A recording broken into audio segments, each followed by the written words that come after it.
Right now, for more insight on this matter, we're now joined in Beijing by Mr. Chen Jianqun, the Director for the Center of Arms Control at the China Institute of International Studies, and Mr. William Sewell in Los Angeles, formerly working with the U.S. intelligence community and now author of the spy novel Non-Official Asset. Evening, gentlemen, and welcome to the program. First of all, Mr. Sewell, from your point of view, what impact will this matter have on the international level, and how will it affect U.S. relations with other countries? Well, I think in the short term, it makes it difficult to accomplish diplomatic goals because there's a reduced level of trust in the world between the United States and other countries. So it makes it a little more difficult to negotiate treaties such as trade negotiations, arms control, that sort of thing. But I think in the long term, what's happened here is the methods that the United States uses to ferret out terrorists and look for bad guys has been compromised, and now they know what we know, and they can work around it, and I think that puts us in a bad situation. And Mr. Teng, what's your take on this matter? How should China respond to this scandal, well, if at all?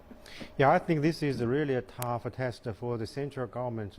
Though Hong Kong, the local government has some arrangement, by treaty to exchange the guy to the United States, but I think the central government, who in charge of the diplomatic and defense responsibility for Hong Kong, I think this time Chinese top leaders should have a very comprehensive consideration of this incident. I think China, as one of the largest victims of cyberspace attacks in recent years, always accused by the U.S.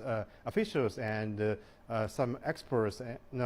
During the 12th Shangri-La dialogue, the U.S. Secretary of Defense Chuck Hagel even pointed out that China is the largest hacker countries. So I think this time Edward Snowden just opened the Pandora box of the cyberspace attacking operations by the United States, and China agreed to talk about this in the coming strategic and economic dialogue. So I think China's position is very clear that the threat from the cyberspace actually is a common threat for any country, not only for the United States, not only for China. So the countries, no matter you possess is the largest, the most advanced technology in information technology, you should cooperate with other countries to deal with such a new challenge. Well, Mr. Sewell, in terms of public reaction in the U.S. right now, do people actually approve of this kind of surveillance programs?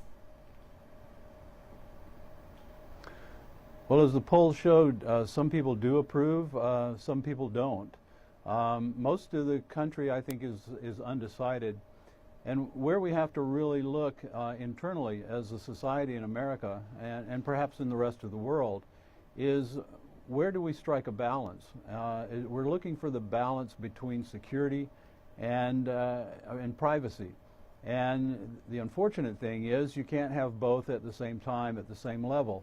So to get more security, you have to give up some privacy. And as we look around the world, I think people in other countries are dealing with that same issue. And it's kind of exacerbated by the amount of cybersecurity and cyber snooping that goes on around the world. There are things going on as we're having this conversation about the balance. There are things that are going on that we don't know about, and it may be that's a good thing, but we do have to struggle with this with this whole conversation about what is the balance. How much privacy do we really want to give up in the name of security, and how secure are we in giving up our privacy? And I think that's why many people in the United States are undecided, because we just don't know the answer to that.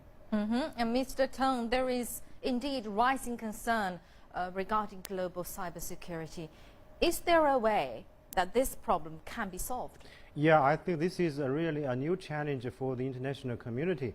as we all know, the cyberspace actually is the fifth domain for our social life, with the wide use of the spread of information technology.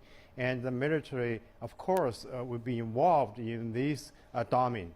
And in recent years, China, Russia, and some other countries put forward several proposals or drafts on the behavior or the code of conduct in cyberspace. But there are big gap between China and the United States in defining the category of the activities in cyberspace. The United States has been insisting on the fighting against the criminals or criminal activities in cyberspace, but China would like to have more comprehensive consideration. For example, the sovereignty in cyberspace. I think the coming dialogue between China and the United States in this regard will give us a very good opportunity for the to reach the consensus or to find a common ground in discussing the challenges, in dealing with the challenges in cyberspace. Thank you very much indeed, Mr. Cheng Jianqun, the Director for the Center of Arms Control at the China Institute of International Studies, and Mr.